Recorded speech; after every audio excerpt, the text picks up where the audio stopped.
Welcome back to another video in the Street Build series, where today we will be covering the Lexus IS300.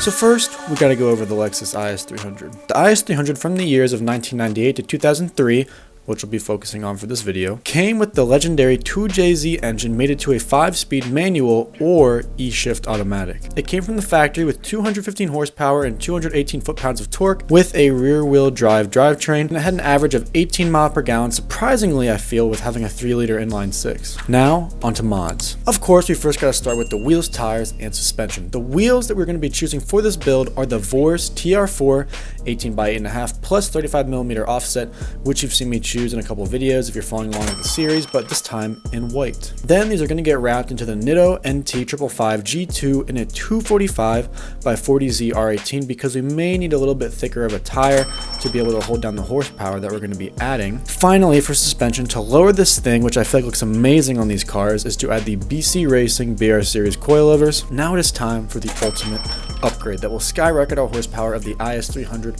from its puny 215 from the factory to an atrocious 600 with the addition of this turbo kit from Drift Motion. This kit includes a manifold, 45mm wastegate, 4-inch intake pipe, dump tube, downpipe, fasteners, oil lines and fittings, gaskets, adapter flanges for the turbo and block oil lines, billet 5962 turbo with a ceramic coated exhaust and polished compressor housing, blue anodized billet backplate, and Garrett internals. Now, just these parts are not going to net this 600 horsepower figure, so we need to add some supporting mods for this to work and go smoothly. This starts with injectors. We are going to be using the 1000cc injectors from Fuel Injector Clinic, as it is rated for up to 43 psi boost, which is perfect for this build that we are adding a turbo. Next up is an upgraded fuel pump to push fuel to the larger injectors, and we are going to be using a 255 liter per hour fuel pump from Walbro that can support over 500 horsepower, perfect for this build. Next up, we are going to be pushing some power, so we gotta tighten up the front and rear end with some sway bars from Eibach as usual. Next, 600 horsepower is a lot over stock, so we gotta upgrade the clutch so that way it can hold this, and that is where the Stage 5 clutch from Action Clutch comes in, which should be able to hold this level of horsepower. Now, the trans may or may not be able to hold this type of power. They seem pretty durable, so we're going to skip a built trans, but if you do want one for the peace of mind, it'll probably cost like $3,000. And you do have to send a core in for this purchase. I'm sure eventually it'll go out from having this horsepower number for so long, but I'm sure for the time being, I don't know how long it would last or anything like that, but you could not upgrade the trans. Now we gotta stop this thing because we fast now, baby. So we need a big brake kit. Normally I would choose another brand, but this one is tried and true, even though it is more expensive, and that is Brembo. They have a GT Series 4 piston brake kit with slotted 2-piece rotors, and while costly, I do think that it'll work great along with this horsepower level that is being produced. Now, one thing that we can't forget is the front mount intercooler, and this one comes from SS Auto and is surprisingly less costly than I thought it would, and should get the job done. Now our final mod, which I saved for last for a reason, is the exhaust.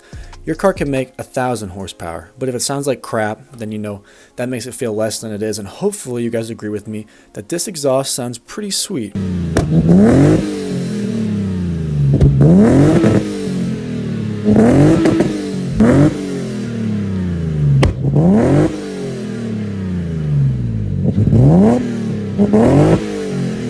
Yeah, so it shoots flames. This is the Greddy RS exhaust, and as you can tell, it's a nice and loud exhaust that's not obnoxiously raspy or anything like that, which I think is good. With that, we have a really sweet IS300 build that will be, let's be honest, maybe even a little bit much for the street, but an absolute bullet and menace to street cars everywhere. When researching for this build, it actually made me want to hop on Facebook Marketplace and start looking for one, because honestly, this sounds like a pretty sweet build, and I've always loved the look of the Lexus IS300. With that being said, if you guys enjoyed this video, let me know by hitting that subscribe button down below. I appreciate you all for watching. Thank you to those of you who are returning and those of you who are new to the channel. This video series I like to do, being Street Build Sunday, comes out every Sunday. If you have any recommendations for a build that you would like to see, drop it down below in the comments so that way I know what videos you guys want to see. And thank you all again for watching, and we will see you in the next video.